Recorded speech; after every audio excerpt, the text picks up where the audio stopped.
कुछ समय के लिए हम लोग वचन में जाएंगे और देखेंगे कि बाइबल हमें क्या सिखाती है कि हम जब यीशु मसीह का आगमन होगा और जब हम उसके सिंहासन के सामने खड़े होंगे तो हम किस किस चीजों का सामना करेंगे। हालेलुया। हमको वो समझना बहुत जरूरी है क्योंकि हमको तैयार होना है। यीशु मसीह का आगमन किसी समय भी हो जाएगा। वो हमको बराबर चिता रहा है, इस वचन के द्वारा हमें क्या कर रहा है, गाइडेंस कर रहा है कि हमें क्या करना है। तो आज का जो वचन होगा वो विश्वासियों के जीवन में उनका लेखा जोखा होगा। हालेलुया। तो वचन में जाने से पहले हम लोग प्रार्थना करेंगे। परम पिता परमेश्वर, हम धन्यवादित हैं, समय को आपके हाथ में देते हैं प्रभु। जितने लोग भी प्रभु यहाँ पर आए हैं पिता परमेश्वर, हम जानते हैं कि आप उनको लेके आए पिता परमेश्वर, और आपका ये वचन प्रभु हर एक के दिलों में प्रभु पूरी तरह से उतारना प्रभु। और इस पूरी जगह को प्रभु हम तेरे रगत में छुपाते हैं। यीशु मसीह, हम आपके हाथ में सौंपते अपने आप को। आप प्रभु मेरी जुबान को अपनी आग से शुद्ध करना पिता परमेश्वर। मैं नहीं, तेरा आत्मा बुलवाए प्रभु, और जो कुछ भी तेरे वचन के द्वारा बोला जाता है हर एक जन उसको गहराई से समझने वाला बने पिता परमेश्वर। मैं सब कुछ तेरे हाथ में सौंपता हूँ। आदर महिमा आपको देते श्री क्रिस्त के नाम से मांगता हूँ, आमीन। सो रोमियो उसका 14 अध्याय उसका 12 पद, उसमें एक दफा नेपाली में पढ़ देंगे जल्दी से। रोमियो उसका 14 अध्याय उसका 12 पद।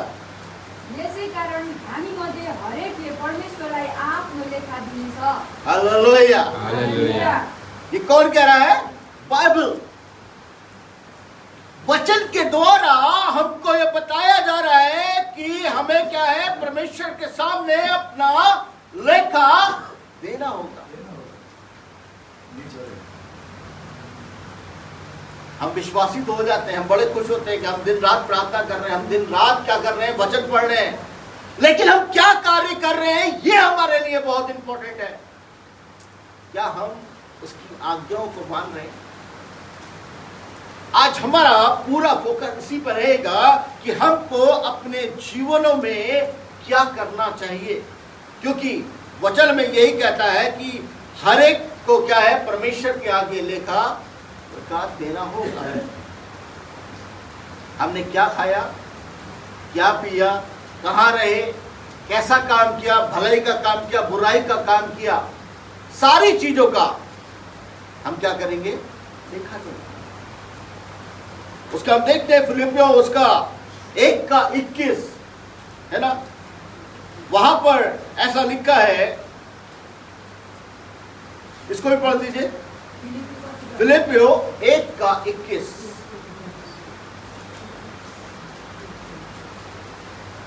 किनकि मेरो निम्ति जिउनु ख्रीष्ट हुनुहुन्छ र मर्नु चाहिँ लाभ हो। आमेन। हालेलुया। हालेलुया। हम किसके लिए जी रहे हैं? हमारा जीवन किसके लिए है? ये हमको बहुत समझना जरूरी है। हिंदी में ऐसे लिखा है, क्योंकि मेरे लिए जीवित रहना मसीह में है और मर जाना लाभ है। हम जिएंगे तो किसके लिए? यीशु मसीह। पौलुस के द्वारा यहां पर जो विश्वासी हैं, जो सच्चे विश्वासियों को, जो परमेश्वर की इच्छा के अधीन है, क्या होता है? वो मृत्यु से नहीं डरते। क्या है? मृत्यु से नहीं डरते। लेकिन संसार में सबसे ज्यादा आदमी डरता है तो वो मृत्यु से डरता है। लेकिन वचन के द्वारा हमें साहस दिया जा रहा है कि हमें क्या करना है, मृत्यु से नहीं डरना है। हमें डरने की जरूरत नहीं है, क्योंकि उसके जीवन में परमेश्वर का एक ही लक्ष्य होना चाहिए, और जब मृत्यु आती है तो वो पृथ्वी पर क्या करता है, उसका पृथ्वी का कार्य समाप्त करता है। उसके बाद उसका जीवन यीशु मसीह के साथ शुरू होता है। हालेलुया। हम कितने भाग्यशाली हैं। प्रभु ने हमें दो तरह से जीवन दिया हुआ है, पहला संसारिक, दूसरा आत्मिक। जब तक हम जिंदा हैं, यीशु मसीह के लिए जिंदा है, यीशु मसीह के लिए कार्य कर रहे हैं। लेकिन अगर मर भी जाते हैं तो हम यीशु मसीह के साथ क्या करते हैं, साथ में हैं। वो सुंदर जीवन को हम क्या करते हैं, अपनाते हैं। उसकी हम क्या करते हैं, नई शुरुआत करते हैं। संसारिक जीवन अगर खत्म हो गया तो यहाँ का कार्य खत्म हो गया, तो आत्मिक तौर पर जब हमारा आत्मा यीशु मसीह के साथ जाएगी तो हम क्या करेंगे, उसके संग अपना एक नई जिंदगी की शुरुआत करेंगे। हिंदी में एक गाना है, नीले आसमां के पार जाएंगे, मेरा यीशु रहता वहां। हम मरेंगे हम मरेंगे, हम मिलेंगे बादलों पर, देखेगा सारा जहां। यानी कि हमारी मृत्यु के बाद भी हम क्या करेंगे, नीले आसमान के पार जाएंगे और हमारा यीशु मिलेगा वहां। हम इसमें देखेंगे रोमियो 8:28, वहां पर क्या कहता है, वहां पर भी आपको समझने में आसानी होगी। रोमियो उसका 8:28, अनि हामी जान्दछौँ परमेश्वरलाई प्रेम गर्नेहरूका निम्ति सबै कुराहरू मिलेर भलाइ नै उत्पन्न पार्दछ, उनीहरूका निम्ति जो उहाँकै मनसाय अनुसार बोलाएका छन्। हालेलुया। हिंदी में ऐसा लिखा है, हम जानते हैं कि जो लोग परमेश्वर से प्रेम रखते हैं उनके लिए सब बातें मिलकर भलाई क्या करती है, उत्पन्न करती है। हमारा प्रेम जो यीशु मसीह के साथ है, परमेश्वर के साथ है, ये हमारी भलाई के लिए है। और ये भलाई हमारे अंदर उत्पन्न करने वाला कौन है, यीशु मसीह है।